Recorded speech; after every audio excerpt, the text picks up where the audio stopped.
Okay. And so let's get back into our presentation. All right, perfect. So, a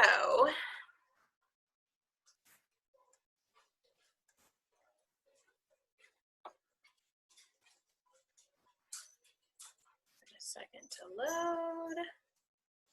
Okay.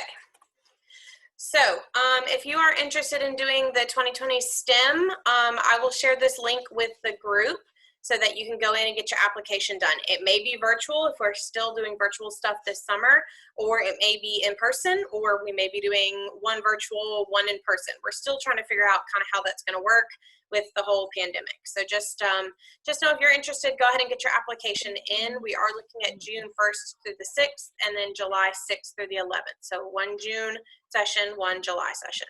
Okay. Miss Dana? Yes. Do you happen to have a list of who already submitted their application? I'm pretty sure I already submitted mine, but I just wanted to double check. I don't. That goes to Miss Heller because she's in charge of. Okay. Yeah, she's in charge of the STEM stuff. So okay, the person to ask about if applications have been done or not. Okay, thank you. All right. Okay. So, does someone else have a question? Okay. No, I wanted to tell her that Miss Heller called her name the last time we had a meeting, that she was part of people who were to turn it in. Oh, okay. Thank you, goodness. Okay. All right, perfect. Thank you. It's all looking out for each other. All right. So we're going to be using the same practice test for all of the sessions for the English, reading, math, and science. So if you need a printed out copy, Ms. Heller is more than willing to drive around and drop those off with y'all. You just have to let her know. So shoot her a request and your address, and she'll get that printed for you. I know some people prefer to work on paper. I'm one of those people. So if you want a paper copy and can't print yourself, she'll do that printing for you and bring it to you. Okay. Just a little reminder, if you attend all 8 of the sessions, the prep sessions, and take the full practice test that we're going to be doing, then CAP&GOWN will be paying for you to get a free waiver for the ACT. So that's a chance to not have to pay for the test and get another kind of free attempt at it. The more you take it, the better that you get at it, because you get over the testing anxiety. All right. If anybody is in need of meal assistance, we have some places that are providing lunches for kids. So check out those if that's something that you are in need of. All right, so today, things that we're focusing on is the biggest thing with reading is knowing your personal reading speed. It's a very tough test because you have to read a lot and you have to read very quickly. So we're going to do a little practice activity so that you can get an idea of what your reading speed is. Because depending on what your reading speed is, we have other strategies to help you. All right, so we're going to do a little activity with that. We're going to look at the different types of reading questions and different strategies that you can use to face those different types of questions. The quicker you can recognize what kind of question you're looking at, the quicker you'll get at answering them, because you automatically know, okay, this is this type of question. I need to think about it this sort of way. We're going to just go over some general ACT reading strategies, and then we will hopefully have time for at least one timed practice, if not 2. And then next session, it won't be next week, but it'll be the week after that. The next reading session, we'll do the other timed practices, okay? So, quick overview. I'm pretty sure a lot of y'all are familiar with this, but real quick overview. In 35 minutes, you have to do 40 multiple choice questions, all right? The nice thing about this is it's immediately after the 15-minute break. So you've had a chance to kind of step away from the test, take a little bit of a brain break, you know, get water, go to the bathroom, kind of come back at it a little bit fresher. There are 4 passages, 10 questions each, all right? 4 answer choices. And you want to try and do each of the passage and its questions in about 8 minutes and 40 seconds to 9 minutes. And that seems like a lot of time, but that includes also reading the passage. So you are having to read very quickly, all right? With the test, a lot of people think that this is really an English type test, and it's not. The reading is really supposed to be more like what you would see in a social studies class. So you're going to see 4 different types of passages, and they tell you what they are. So at the beginning of the passage, they'll have a header that says what kind of passage you're looking at. You'll have a prose fiction, you'll have a social studies, you'll have a humanities, and you'll have a natural science. So those are the 4 different passages. You can do the passages in any order. So my advice, since you're coming off of a break, is start to figure out by doing practices what your strongest section is and do that one first. So that way you're starting off with your strongest, the one that you know you can get the most amount of questions right. And then start working your way down, because then if it looks like you're running out of time, you're going to be guessing on the passage that you know is not your strongest passage anyways. All right. So we're going to do a little activity to determine your reading speed. All right, there is no single correct way to tackle the reading section. This is just a strategy that I have seen that has helped. But depending on how fast you can read depends on how you approach it. All right, so we're going to do an activity. In a second, I'm going to step off the screen share and I'm going to send y'all the test, okay? We're going to look at just the first reading passage. So we're going to scroll to that page and we're going to set a timer. All right, 3 minutes. And I want you to see how far you can get reading at your natural speed to get through that passage, just one passage. And that'll give you an idea of if you are a slow, medium, or fast reader. All right, so let's hop off the screen share for just a second. And y'all are about to get a message that, trying to find, there it is, chat. All right, and I'm going to send you a file.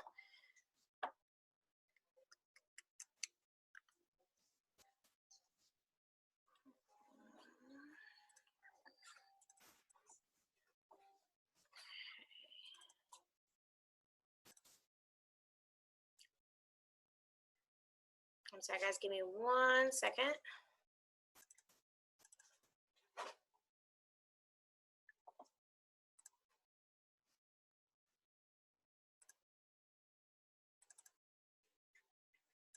Yes. All right. So says that it's sending. So when the little Zoom chat pops up, you'll have a link to the PDF. Some of you might have already downloaded this if you've been doing sessions with Heller. Okay. So just let me know when you get that file.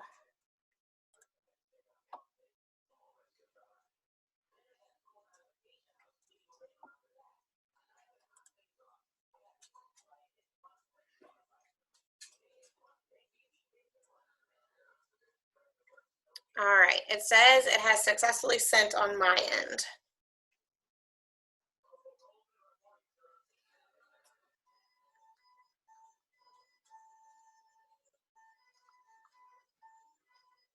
Okay. Has everybody gotten that file?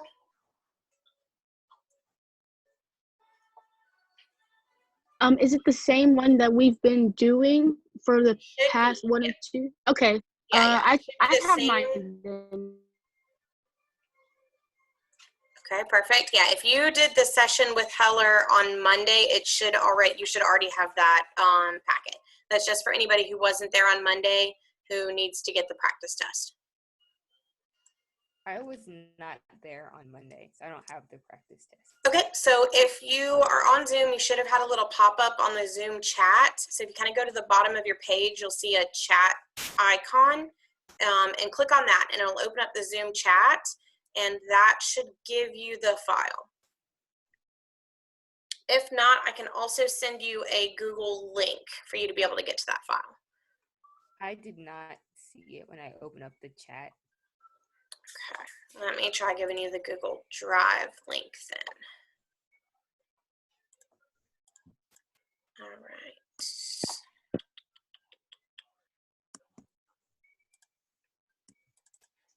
Could I receive one as well? I can't find my link that I had open. Yeah. All right, so I'm going to share the Google link with y'all as well.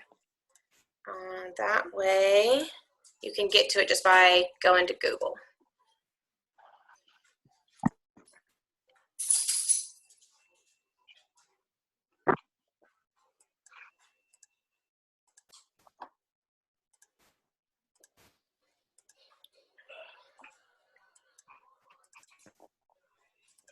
All right. see if this will work for y'all. You'll just have to copy and paste that link into a web browser, and that'll let you open up the passage.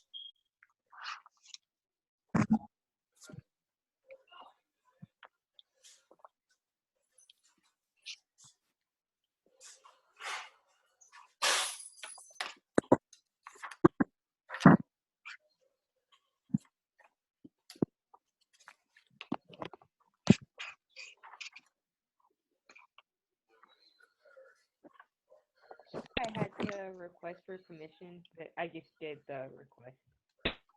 Okay. It should have been open to everybody, but that's fine. I'll take a look at it.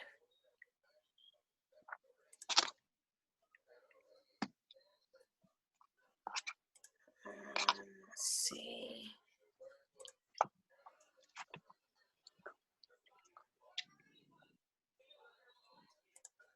All right, try refreshing now.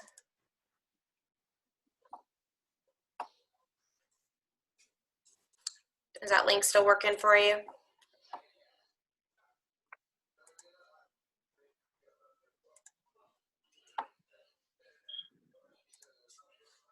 Okay, I got mine pulled up. All right, perfect. I unlocked the document so that anyone with the link should be able to view it. Let me know if that's not working for you.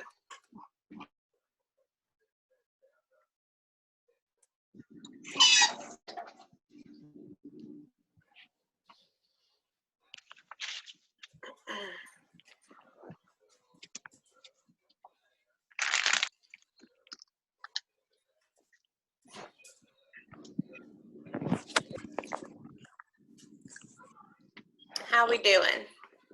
I have to email it to myself, but I'm almost there. Okay.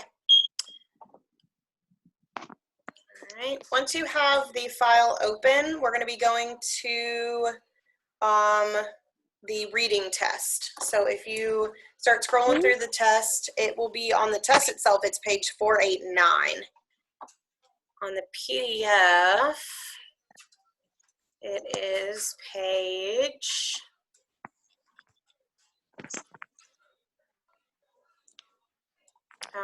the PDF, it's going to be page 32.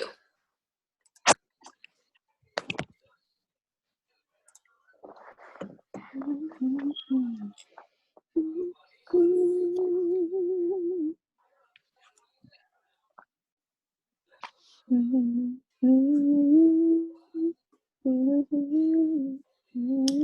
right, I got a Hummer. Oh, I'm sorry, I thought I was on mute. All right, everybody got it? If I need, I can put it up on my screen to hold you over. I can screen share and just post it and put it up that way. Okay, I'm clicking on the link now. All right. I can see it now. Cool. All right, so everybody else is good. I'm getting some thumbs up. Awesome. Those of you that are video off, just kind of let me know. You can put it in the Zoom chat that you're good, or you can give me a thumbs up, or you can unmute, tell me you're good, and we can move on. I'm getting thumbs up. I'm getting thumbs up. Perfect. Okay. All right. So I'm going to jump back over to screen share so y'all can see the timer. All right. So we are going to set a timer. It's a 9-minute timer, but I'm going to cut y'all off at the 6-minute mark. Okay, so that means 3 minutes will have passed. That is about the time you want to try and be hitting to read that entire passage is 3 minutes. All right, but right now you're wanting to get an idea of what your actual normal natural reading speed is. Okay, so read through the passage just as if you were reading it normally. And when I say stop, I want you to kind of make a little mark or kind of flag to yourself where on the passage you stopped, okay? Is everybody ready? No, I'm trying to get to the reading one. Okay. I believe it should be page 32 of the PDF. Okay. Oh, goodness. I like that thumbs up. Awesome.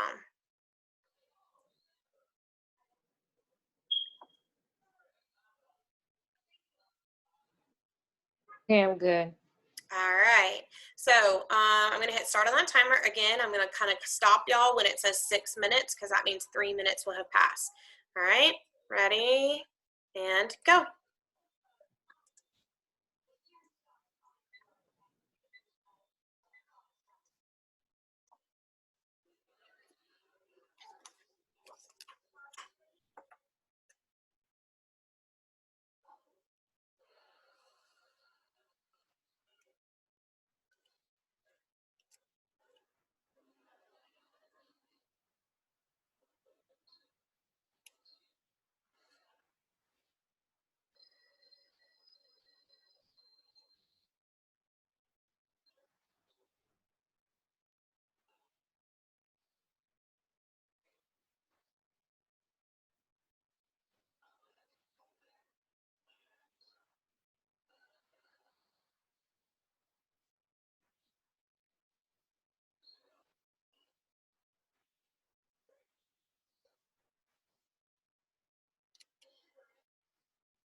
All right, and stop. So kind of flag where you were on the passage. Okay. So to get an idea of your natural reading speed, take a look at the spectrum that I've just put up on your screen. Okay. If you're able to finish, if you were under half of the passage, then you might be grouped in that slow pace reader. All right. If you were able to get between a half and 3/4, that's a moderate pace. And if you were able to finish, then you are a fast paced reader. Now, this isn't necessarily a bad thing, guys. People that read slower often pick up on details that fast readers might have missed. So this is not a bad thing, but it does mean that it's a little bit harder to get through these timed passages, right? What makes the ACT hard is the timed part of it.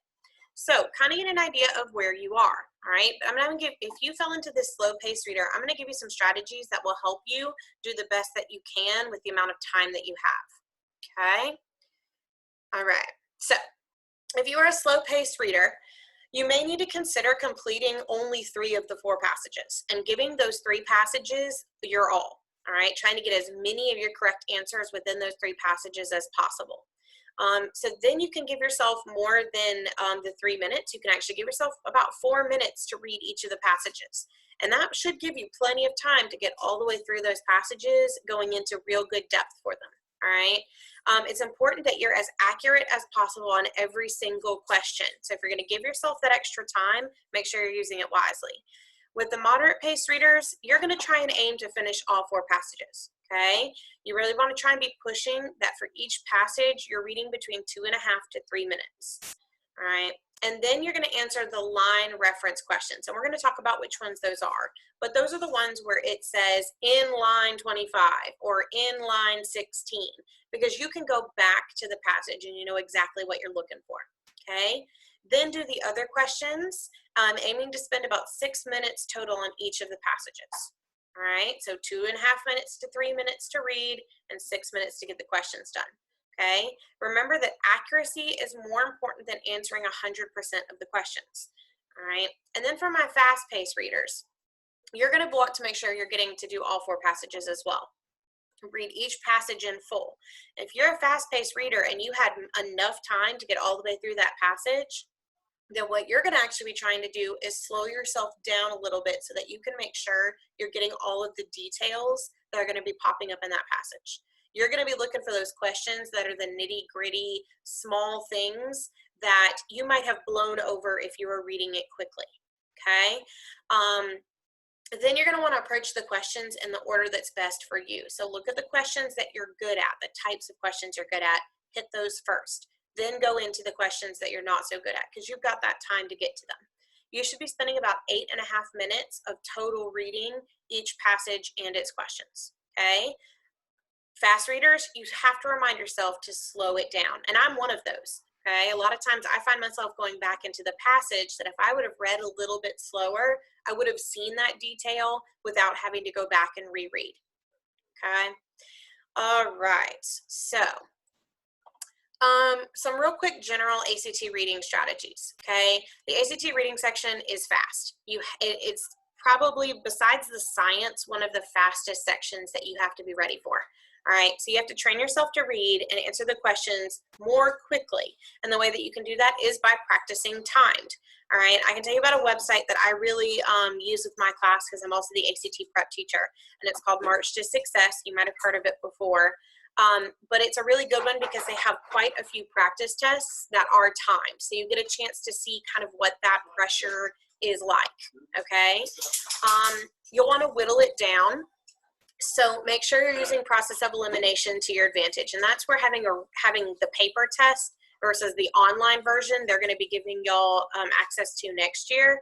I prefer the written because I like to scratch things out. I like to, mark out answers that I know are incorrect. I like to put little notes next to the passage as I'm reading, okay? So take that to your advantage and make sure that you are kind of whittling down and physically crossing out the questions that you know, or the answers that you know you don't need to look at anymore, okay? Be very careful with questions that have never or except, okay? Because then you're having to completely flip how you're thinking about that question. Also be very careful with those what we call absolute terms like never and always, because it's very rarely that an answer is going to be always or never, okay? There is a strategy called the quadrant method, and quadrant means 4. So one thing that you can do is as you're reading, when you feel like you've gotten about 1/4 of the way through the passage, draw a little line and take a second next to it to kind of do a quick note to yourself. What just happened in this 1/4 of the passage, okay? So I read while y'all were reading. So for something like this, I might draw a line after about breath held, had he watched him separate himself from the hopefuls and approach the stand, okay? So next to that, I might write band, musicians, Sunday, just little key words that popped up in that first 1/4 that I think might be important later, okay? And do that for each of the 4ths of the passage. So that way, when you get to a question where it's asking maybe about musicians, you can go straight back to that part of the passage, okay? And that's called the quadrant method. That way, you also don't get so into like writing little notes for yourself that you run out of time, okay? Practice. I mean, practice is key. And I hate that, to get into college, you have to do really well on a test. That bugs me. But it is the way that it is right now. So we want to make sure that you are as ready for it as possible. So practice, practice, practice. I hate to say not being in school right now might be a little bit of a benefit because you could squeeze in, one practice a day. And when I say practice, I don't mean sit down and take a whole, 40 question practice. Just do one passage at a time. And just get that practice of trying to fit yourself into that 8 minutes and 40 seconds to 9-minute time. Okay. There are a ton of real practice ACT exams out there on the internet. We as teachers have a lot. I have a whole folder of them. There's free prep websites like March to Success that have practices. So just that's where you're going to get your speed worked up, is doing those practices. The last thing I want to point out, and it doesn't happen often, but it does happen, is they like to do what are called paired passages. And sometimes the ACT reading will have too many passages where you have to read a passage, answer questions, read a second passage, answer questions, and then answer questions that apply to both of those passages. So there's a few strategies with that. When you see a paired passage, try and read just passage A first, and then answer just passage A questions. Then go to passage B and read passage B, and then read just passage B questions. And once you've kind of gotten those cemented down, then move on to the questions that apply to both passages. And the ACT is not going to try and trick you with that. They explicitly say, these questions only apply to passage A. These questions only apply to passage B. These questions apply to both passages. So they're not trying to trick you. They're very clear with which questions go with which passage, okay? So just be watching for those paired passages. All right, so what I like to do is go through each of the question types for the reading. So the quicker you get at recognizing what type of question, the better you will be at getting to those questions quickly. All right, so our first one is a word meaning question. This is where they are asking you, what does a word mean based on how it's being used? And this is a tricky part here because words have multiple meanings. All right, so I have a passage here. We're going to do kind of a quick read through of it, and then we're going to look at different questions for this passage depending on the type of question that it is. Okay, so I'm going to give you just a couple minutes to kind of read through that passage. Give me a little thumbs up, or someone did a emoji thumbs up, which was pretty awesome, and just let me know that you're kind of through the reading of the passage. Which passage is this one? It's not in the packet. This is just the one that I have on my shared screen right now. Can y'all see that? Okay, shared screen. Okay. Yeah. So it's the direct election of United States senators.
Okay, everybody good? I saw some thumbs up. Okay, perfect. So with this question type, if we look at it, as used in line 6, the word quagmires most merely means, we're looking at this word, let's see right here, political quagmires. Okay, so when you see a word like that, the first thing I would recommend is go back to that line and reread that sentence, okay? Because how a word works in a sentence very much depends on what it's doing in that sentence. So the sentence says, this system led to several political quagmires, okay? And so with quagmire, you might be familiar with that word. Then great, this should be a pretty easy question for you. But if you get to a point where you don't know the word, you have to start thinking about context clues. Okay, so our options here are A, figures, B, elections, C, problems, D, fights. Okay, so when asked for the meaning of a word or a phrase, remember, it's not just about that word or phrase. We got to think about the context. So around that, what is actually being talked about in this passage?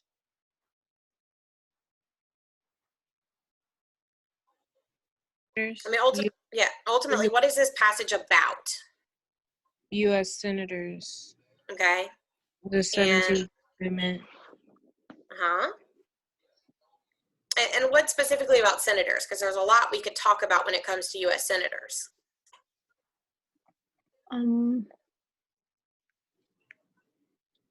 I think it talks about how they're elected corruptly and not, and how it's like not a fair election towards it, well, in the state.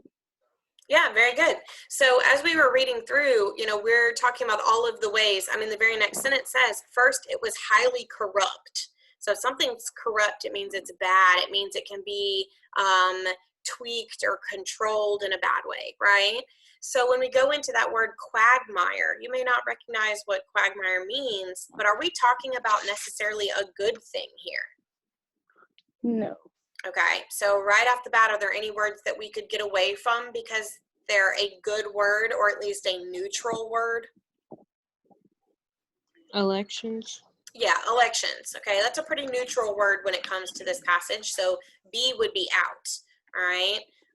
What about figures? Is figures a kind of a neutral or positive word? Yeah. Yeah. So right off the bat, I mean, if we know we're talking about something that's bad, our two bad words there are problems and fights. Okay. So are we necessarily talking about a fight here? No. So when we look at what this word is doing in the context of the rest of the passage, the best answer that seems to match is problems. Yeah. Okay.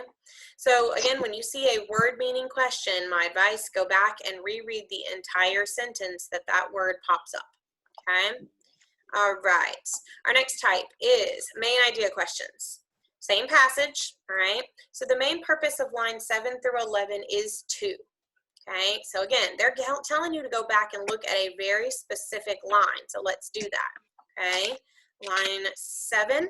First, it was highly corrupt. Senate candidates would sometimes bribe state legislatures who, in a time that lacked the constant vigilant eyes of today's internet watchdogs and tweeting journalists, could be bought without public detection. Okay, so the main purpose of that sentence is to do what? Show that without using technology, it is impossible to ensure fair elections, mock the way in which political observers who expose corruption suggest that the majority of state Senate candidates bribed their way into office, or assert that it used to be more difficult to expose political wrongdoing.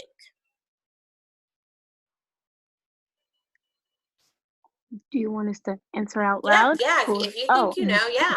Tell me. I think D. Okay. I said that answer choice because well, I know it wouldn't be A because it doesn't only mentions, like, it slightly mentions technology about tweeting journalists, and that's not the main purpose of line 7 to 11. And I think it's D because it says political wrongdoing, and it talks about how some of the senators bought their way into the election by bribing others in office. So that's how mainly they got elected. But no one would know that they bribed another because no one talked about it, and you couldn't really see when they did it or how they did it.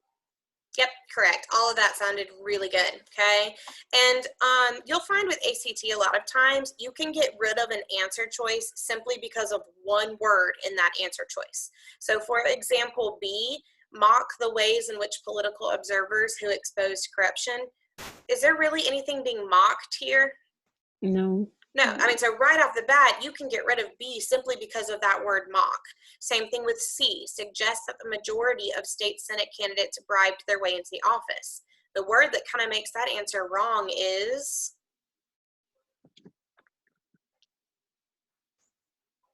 remember we talked about those words that are like all and never and the words that make, majority? yeah, there you go, majority. So majority is basically saying all, right, or most. And we want to be very careful with that because there's nothing in this article that points out that a majority or most of the Senate's were bribes, okay? So sometimes those one little word can make a whole answer wrong, okay? So you were doing good with D and you explained it very well. Let's keep on going. All right. The next one is the accept question. I personally do not like accept questions, okay? So the minute you see, and at least I can admit that ACT is kind in that they make it big, bold, all caps letters, so it's harder for you to miss it. But I personally, when I see an accept, I take a second and I circle that word because in my head, I'm acknowledging, okay, this is an accept question. I have to approach this question differently. All right, so with an accept question, a strategy that I like to do is I'm all about writing on it. I go through the answers, and if an answer is a correct answer, I put a little check mark by it, right? Because I'm saying, okay, that answer is correct. And I know I'm looking for 3 check marks because then whatever is left, whatever I couldn't check as a correct answer, has to be my answer that they want me to pick, right? So let's take a look at this one. The passages state that all of the following resulted from the system of indirect election of U.S. senators except, okay, A, guaranteed federal representation for each state. Well, is that a thing that happens from a system of indirect elections? No. No. Okay, so that might be my answer. So I'm just going to leave it. Let's see if B, corrupt political practices like bribery. Yes. So yeah, so bribery absolutely happened because of this system of indirect elections. So I'd put a little check mark right by B saying, okay, B is a true answer. What about C? The alteration of the United States Constitution.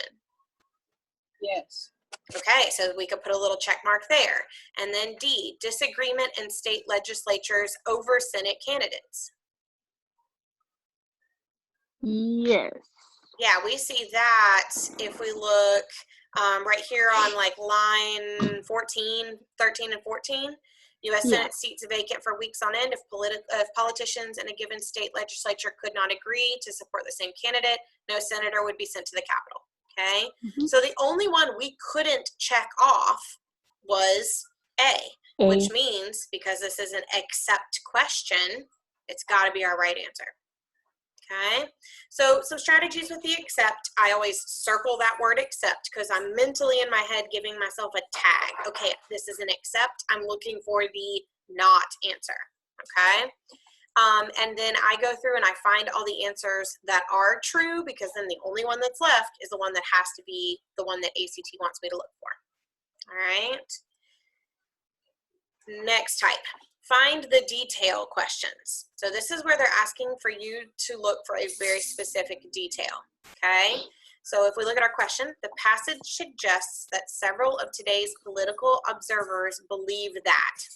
They want you to go and find a very precise, exact detail that they mentioned in this passage, okay?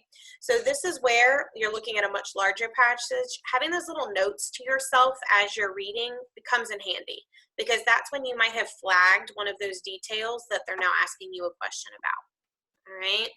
So if we look at this one, okay, A, the direct election of senators has proved a comprehensive solution to troubling political issues. B, the system of elections in general remains unfair and should be altered. C, if we do not change the way we run our elections, it is likely that the system of government in the U.S. will fail. Or D, due to the rise of new electoral problems, the U.S. should return to a system of indirect senatorial elections. Okay, so right off the bat, which one of those just doesn't seem to fit with the overall message of this passage? D. Yeah, D, right off the bat. Like, it never once mentions going back to this old system, okay?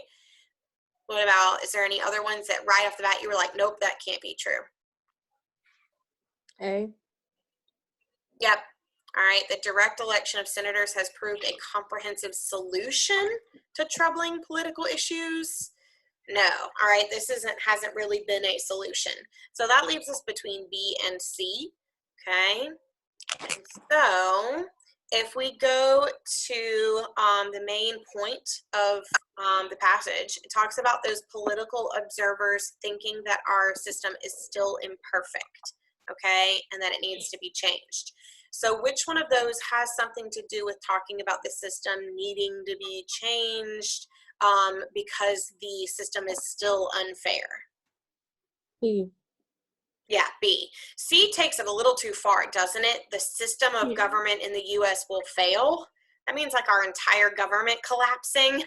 Does that get brought up at all in this passage? No. Okay. So C takes it a little bit too far. All right. I almost got tricked by that question before. And again, that's where it really comes down to like that one word, right? Failing. If a system fails, that means it's completely going to fall apart. And that is not what this passage is saying. It's saying it could be better, right? But it's not saying that it's doomed to fail. All right. Our next type of question for the reading is going to be an inference question, okay? And they'll use that word inferred. So if you're inferring something, it means that you are reading between the lines. You're connecting the dots that they've given you. So it's not going to be something that they explicitly say. It's going to be something that they take, you took a little bit from this sentence and a little bit from this sentence to get to where they were going, okay? So our question, according to the passage, it can be reasonably be inferred that A, indirect election of senators is a recent political phenomenon. Well, are indirect election of senators a recent phenomenon? No. No, recent means now, right? And this was something that was a while ago. So we can cross A out, yeah. All right, B, prior to the 17th Amendment, senators were typically elected directly by the people. No. Nope. There you go, because we go back to what does it mean to have this indirect, right? Indirectly chosen not by each state's citizens themselves, but by the elected members. So they want you to go back to what does that definition mean, okay? C, today's method of electing U.S. senators is different from the method originally specified by the U.S. Constitution.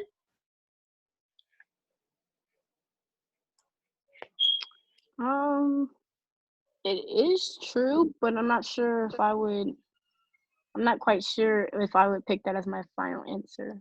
Okay, great. So we might put a little like dot by it or a check mark by it to say, okay, there's something about this I like, but I want to check all my answers, make sure I'm getting the best answer. And then D, due to the direct election of senators, bribery has been eliminated from the U.S. political system. No. Yeah, no, right off the bat, you're like, nope, that's not right. Okay, so the only one we're left with that we feel could be an answer is C. Even if you're not 100% sure, like you're loving that answer, you know all the other ones don't work. So it's process of elimination. All right. Okay. But you don't explicitly get that. You have to kind of go back and look at different parts of that passage to put that answer together. Okay. You have to know about that phrase where it talks about change coming in the form of the 17th Amendment. That means something used to be one way and then we passed a law that changed it. Okay. All right. Primary function questions. All right, so let's take a look at the question first because it'll make more sense. In the context of the first paragraph, lines 1 through 24, the primary function of lines 1 through 4 is to. So this is where they're asking you, what does that sentence do, right? What is that sentence doing for the paragraph that it's in? So before we go into this passage, when we look at different sentences in a paragraph, you might have an introductory sentence. You might have an example sentence. You might have a conclusion sentence, right? All of these sentences do a different thing. So in this one, they're asking us specifically about lines 1 through 4 and what it's doing for this passage. So the direct election of United States senators is a relatively recent political phenomenon.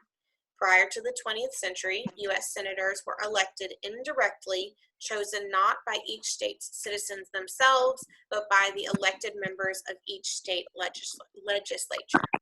Okay, so what does that sentence seem to be doing for this passage? Before we even look at our answers, I mean, what is it doing for us? Giving like a description and an overview of like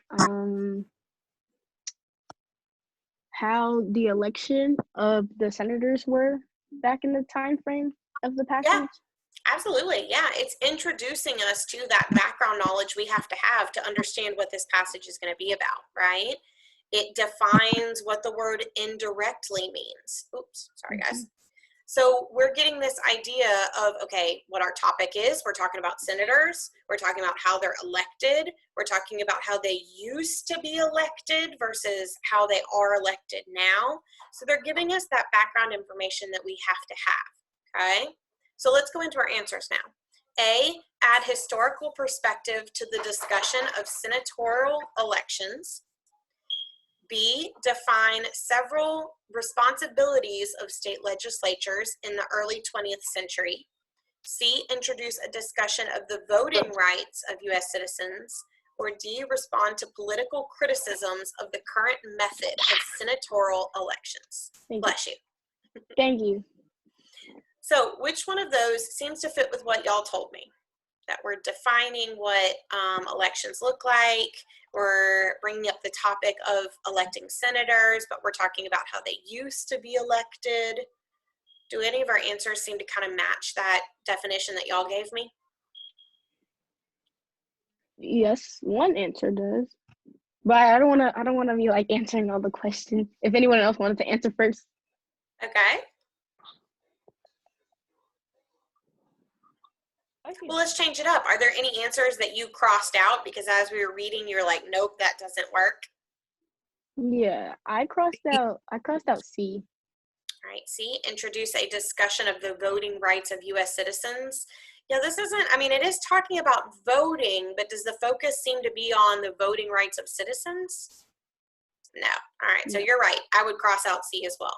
Are there any others that we can get rid of because you don't think they really match up with B. what that B, okay? Define several responsibilities of state legislatures in the early 20th century. Yeah, we're not really talking about what the legislatures are doing, right? Okay.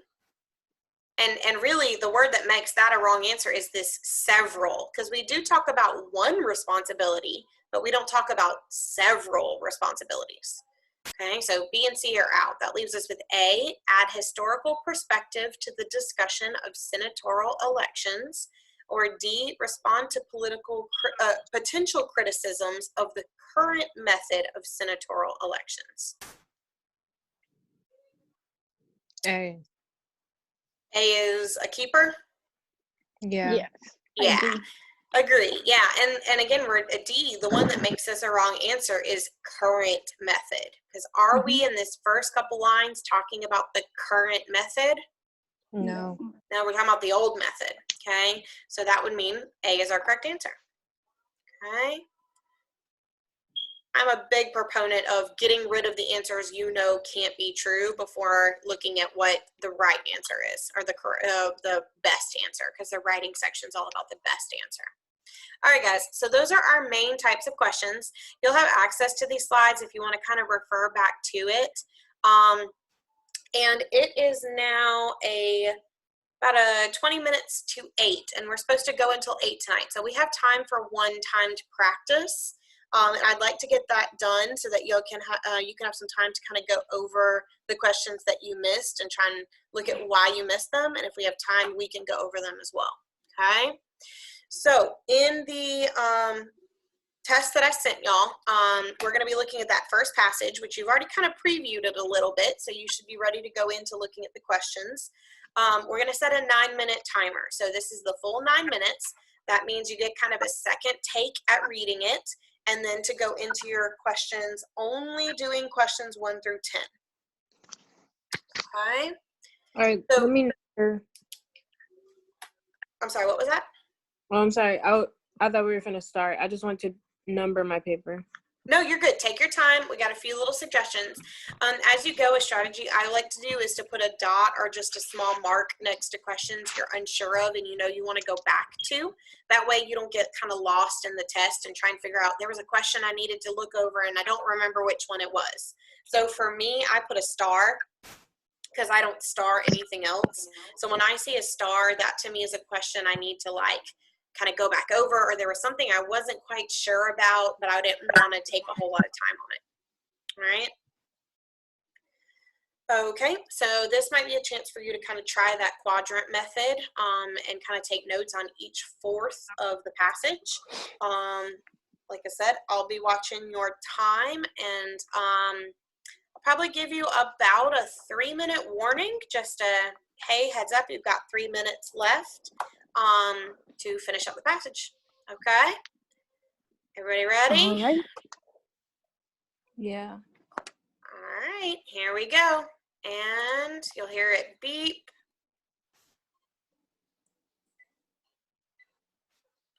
And begin.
right, guys, this is a 3-minute warning, just giving you a heads up on time.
All right, guys, that is time.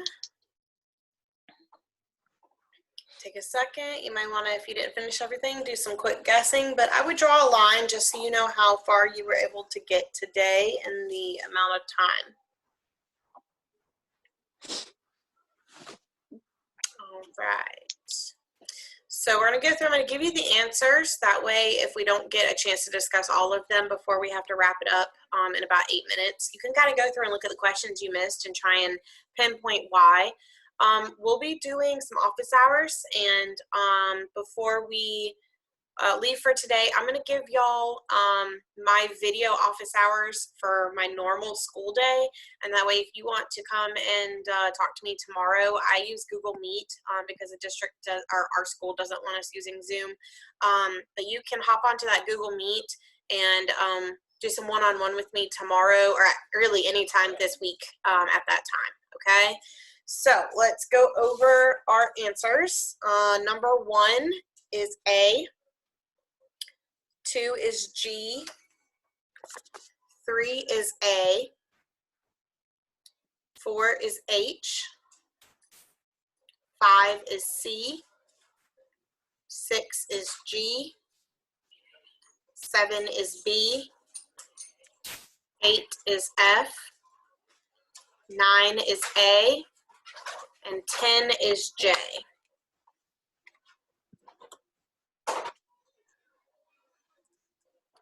Right. So I've got them up on the screen for you if there are any that you need to double check. All right, are there any that y'all want to go over?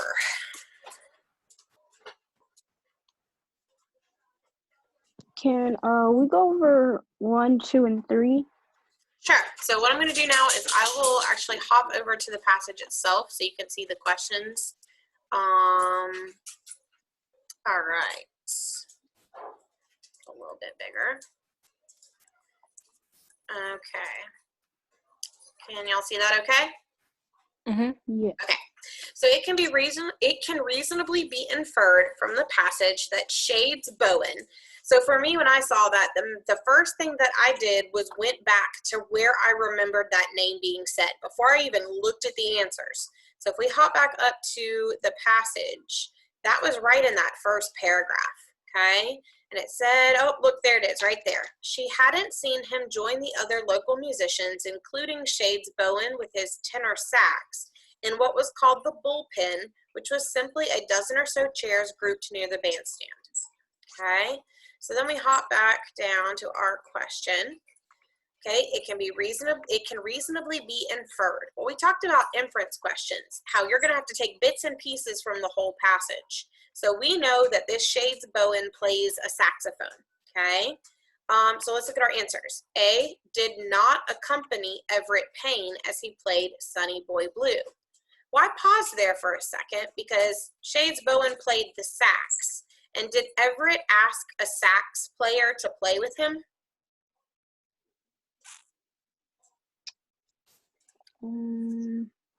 Let's hop back up to our passage, right? When he went to play, she watched now as he slowly mounted the bandstand and conferred with the bassist and the drummer. Those two were all he would need. So did he ask a saxophone player to play with him? No.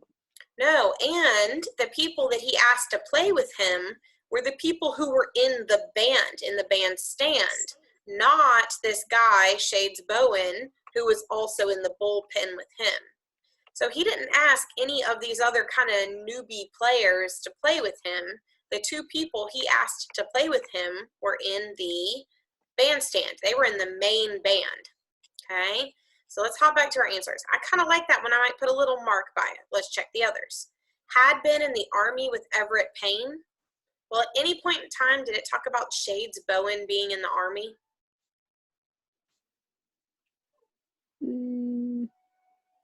No.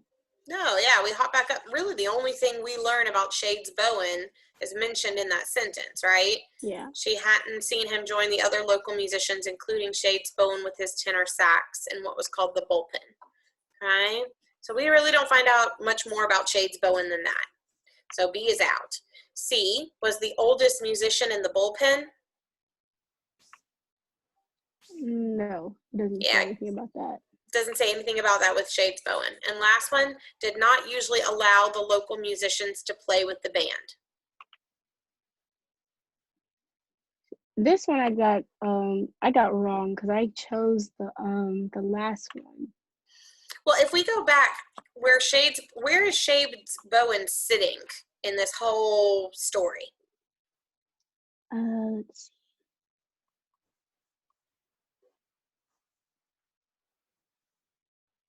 I think he's on stage and not in the bullpen.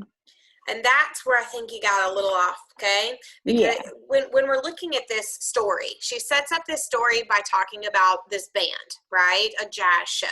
And how there's two kind of sections to it. One is this place called the bullpen, right? Heard his name and to her surprise, saw him slowly stand up in the bullpen up front. She hadn't seen him join the other local musicians in what was called the bullpen, which was simply a dozen or so chairs grouped near the bandstand. The young locals gathered each Sunday hoping to play. So we have the section that's the band, right? The bandstand, that's where the professional musicians play. And then we have this group of chairs, right? A dozen or so chairs grouped near the bandstand. So we have this group of chairs that all the local musicians come and sit in, hoping they'll get picked to play something that night. Okay, so when we go back to our question, Does Shades Bowen, if he's sitting in this bullpen with all the other local musicians, does he have that authority or that power to allow other musicians to play with the band? Can you repeat the question? Yeah, so if Shades Bowen is sitting in the bullpen, right, that's where all the local musicians play, okay? Or that's where all the local musicians hope to get picked to play with the band. So if he's sitting there with all the other newbie, beginner musicians, is he going to have the power to allow other musicians to play with the band?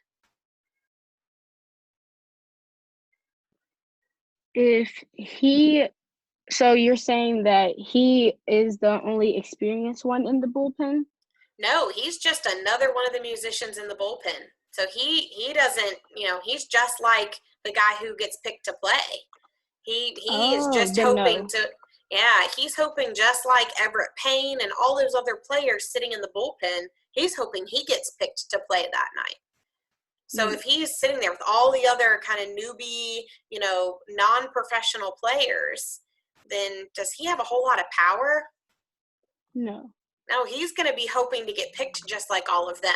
So D would then be incorrect because he doesn't have the power to allow anybody to play with the band. He's hoping to get picked to play with the band just like everybody else. So the only answer that gives us any sort of correct tie to the story would be the fact that if Shades Bowen plays the sax, did Everett ask a sax player to play with him? No. No, the only people he asked to play with him was a bassist and a drummer. So just two other people and then him on the piano. So that would mean our answer would then be A. Okay. All right. Do y'all want to go over any more? We can call it a pause, and then you can either come see me during office hours, or we can pick back up with this when we do our next reading session. I'm good. I think I just read too fast. Okay. Because most of the ones I got wrong were stuff that was like dead straight in the passage, and I just like glanced and I was like, oh, there it is, and it wasn't that one. It was like a distractor. So yeah, it's probably one of those one-word ones where everything else in the answer is right except for that one word where they're hoping you are reading fast. Okay. Are there any that y'all want to go over before we call it? Could we redo? Can we look over number 3 right quick? Sure. Yeah. And if y'all are done, if you're good on 3 and you want to call it a night, you can go ahead and exit out of our meeting. I got a roster of who all was here, so y'all will get your credit for being here tonight. If you want to stay and talk about 3 for a couple minutes with us, you are more than welcome to do so. Okay.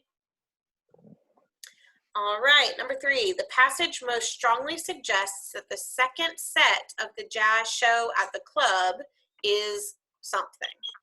A, the final set. B, much longer than the first set. C, followed by a third set on Sunday nights. Or D, performed solely by the musicians in the bullpen. So this second set that they're doing, right? When you go to a show, you may have sets, and that's just groups of music. So the first set, if we go back to that very first sentence, it says, it was nearly the end of the second set, the jazz show winding down, when Hattie heard Abe Kaiser at the microphone call Everett Payne's name. Okay, so we are at the end of the second set, all right, and we know that the young locals gather each Sunday evening hoping for a chance to perform, and they all sit in this bullpen area. So let's go back to our question. The passage most strongly suggests that the second set of the jazz show at the club is A, the final set. That means they're about to call it a night and end it for the night. B, much longer than the first set. Well, do they give us any inclination at how long these sets are? Do they give us a time? The first set's 30 minutes and the second set's an hour or anything like that? no. No, so we can cross out B. We know it's just not right? We don't mention any sort of time, okay? So then we go to C, followed by a third set on Sunday nights. Well, do they mention a third set anywhere?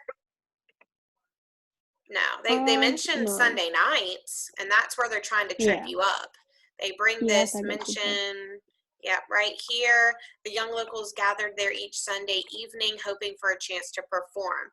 Because towards the end of the final set, the custom was to invite one or two of them to sit in with the band. Okay?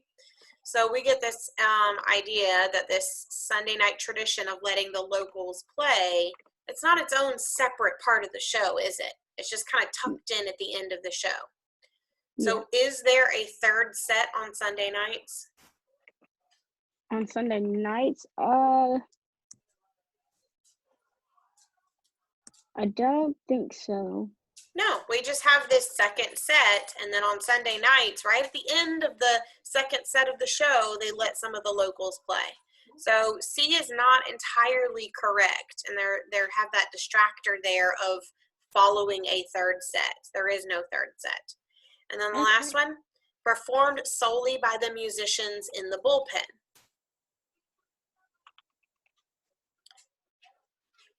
Well, if we look at our story, do other musicians play with Everett?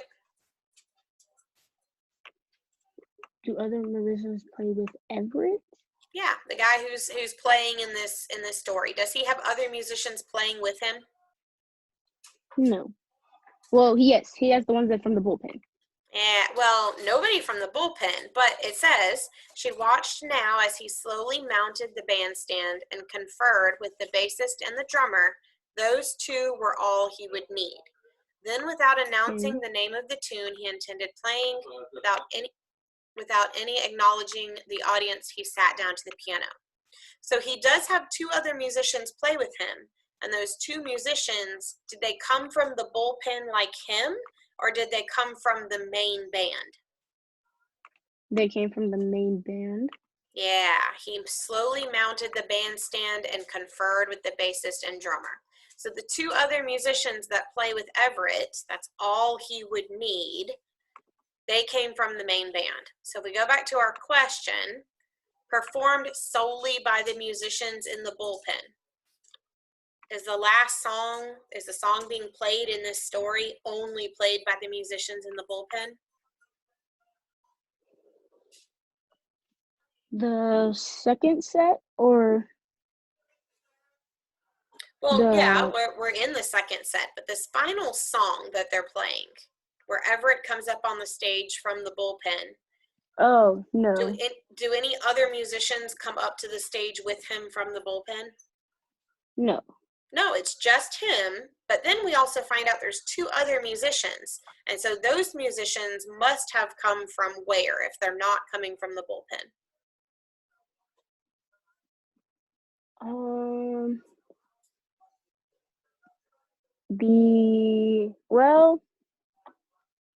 The audience?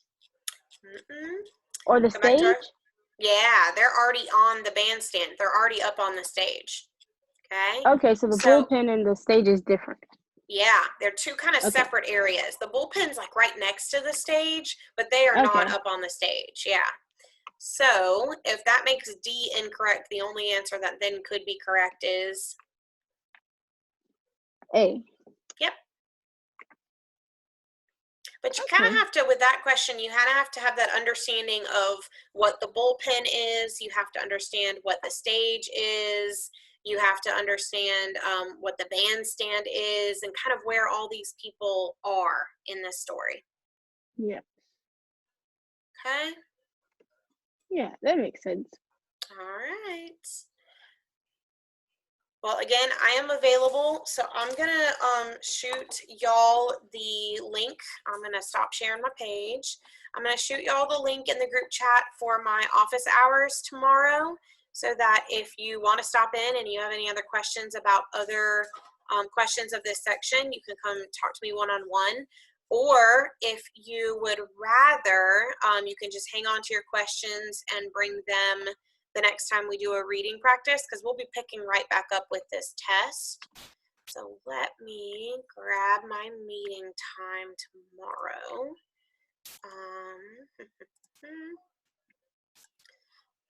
Okay.